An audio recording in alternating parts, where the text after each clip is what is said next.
So we've done some work on the pond, and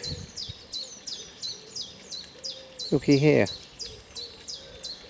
yeah, and Mummy duck with all the little ducklings. Where are they going? And she's going up there. Obviously the nest was up in the bushes there, and off they go. There they go. Yeah, isn't that amazing? Yeah.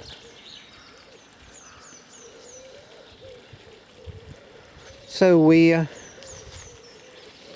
were concerned about this pond, especially last year when it was so dry, and the water level went down a long way. And one of my previous videos, I did show how low it was.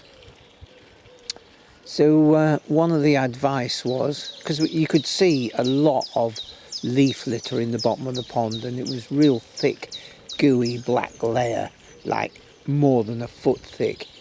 And one of the advice was to take some of the surrounding trees out.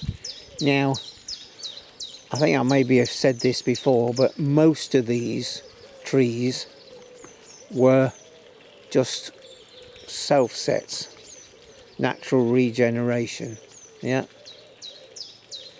apart from the willows, which were planted, and they're reshooting. Wrong, we're not on there. Where are we? We're over here. There we are. They're starting to sprout again. So just to let more light in there, etc, etc, you know, just, and also we've got a bit of a pump going just to oxygenate the water, to try and get the wind's getting up now, typical, to just try and get the organic matter to oxidize and break down. I'm just going to move the camera. So it's interesting to note that we had this pond dug in the late 80s, something like that, maybe the early 90s, but probably the late 80s, yeah. And prior to this, all this lot was industrial cabbage fields. So all the woods and everything and this pond date from that on. And you know, you create the habitat, they will come and live in it. And of course over there we've got the primroses. So to some extent it has really made a significant difference, and hopefully, as I say, that organic matter layer in the bottom of the pond will start to break down. But the flag irises are growing well, yeah, and we'll have yellow flowers on these soon.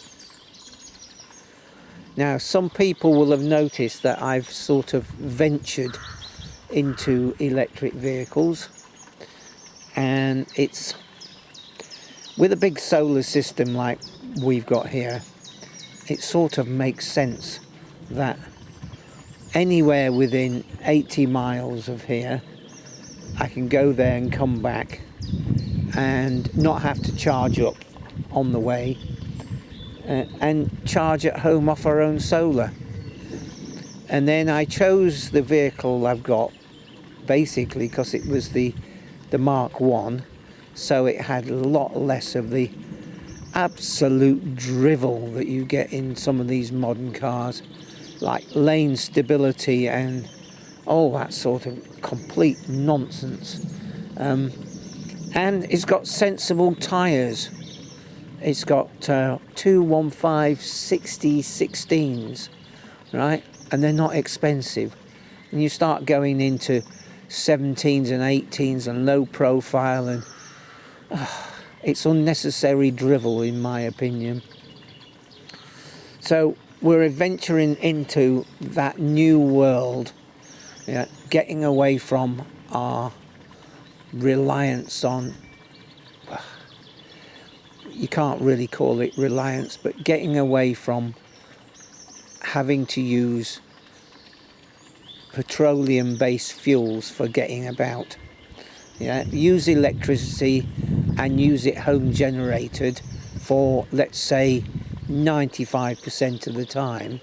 That's amazing. Yeah, it's a dream come true, because I don't know, where we were talking, early 90s, late 80s, I actually did have a milk float, and I used it for tootling around in the fens, and it was great, but it had like 1.5 tons of lead acid batteries in it, and its distance was, I don't know, 30 miles, something like that, if you're lucky, and it was very rural. Big 16-inch, almost like lorry wheels on it, like Land Rover type wheels on it, and cart springs, etc., etc. But it was great at the time, yeah. And now we've got what I refer to as the spaceship. You just get in it, and it just goes whoosh, and you don't have to drive fast. You can enjoy it. You can just tootle along, yeah, and we shall see where it takes us. Yeah, I think I've been waiting for this whole thing of a second-hand market to start arriving, where the electric vehicles are of a decent standard with a good range, and not excessively expensive. Yeah, I mean, it's more than my usual budget for a car. Yeah, I think the first CRV I bought back, I don't know, 6 or 7 or 8 years ago, was £800. The second one was, whoa, just over 2 grand. Yeah, and this is somewhat more, let's just say that. But I think it's progress. But, you know, time will tell. Yeah, if the MGs, that particular model, is supposed to be very reliable, and it is quite a strange thought that I will never do an oil change again. Whereas on the CRV, the Honda, I would do an oil change every 5,000 miles religiously. Well, now, an oil change, just doing it yourself, is nearly £40 with a filter. Yeah, and so you don't have to do that. And the maintenance schedule on that, when you look on the MG website, it's got 3 things. Check the tyres, do the pollen filters, and change the battery and the key, and that's it. Yeah, yeah. And then longer term, you've got various antifreezes or coolants to change. It's got 2 lots of coolants in it, but there's no engine oil. Yeah, there's no starter motor, there's no this, no that, the other. So it will be interesting to see, and I think, you know, I'm at that stage where I can experiment and just find out. Yeah, and I say to some people, it's like when I bought my first Victron Multi Plus, and this was just when we'd got dial-up broadband, and it was a whole new education to me at that point. And you know, you do your research and you do this, and then you've got to do your leap of faith. And we bought a 3 kilowatt Victron Multi Plus and didn't regret it at all. Brilliant bit of kit, and it did something like 20,000 kilowatt hours, 20 megawatts of production, and we changed it for a bigger one. We didn't change it because it had gone wrong, and I kept it in the shed for a year or something like that in a box, and thought, no, let's move it on. So I sold it on eBay. Anyway, same thing with the EV, but coming back to the pond, it's looking so much better. Yeah, and we had a member of the local wildlife trust. I asked them to come along and give us their opinion, because there were some people saying, oh, you need to dredge the pond, and then they went, no, you've taken the immediate shade trees out, don't dredge the pond. Yeah, let it sort of naturally degrade the silt and whatnot. Yeah, because there'll be too much disturbance if you want to dredge this pond. And in some places it's actually 7 feet deep, or at least it was when we dug. Yeah, the water was 7 feet deep down the far end there. Yeah, it's probably not anymore.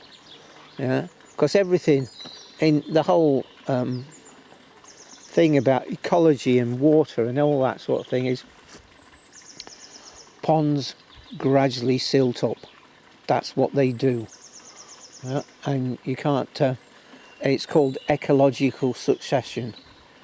So you can't do anything about it unless you want to dredge it.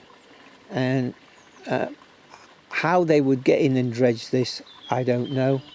I know the local IDB, the Internal Drainage Board, they constantly doing a lot of the drains, and there was one area where they were sucking the silt out the bottom, and they created this huge bund in one of the adjacent fields, just filled it right up, and it gradually, the water evaporated. But I don't think we're about to do that. Yeah, so there you go, a bit of an update, you know. And we've got nice shadows on the pond now, or reflections on the pond now. And the may blossoms out. Isn't that gorgeous? The hawthorn may blossom. Absolutely brilliant. Right, catch up with you soon. And of course, the panels are busy panelling and energising everything. Cheers for now.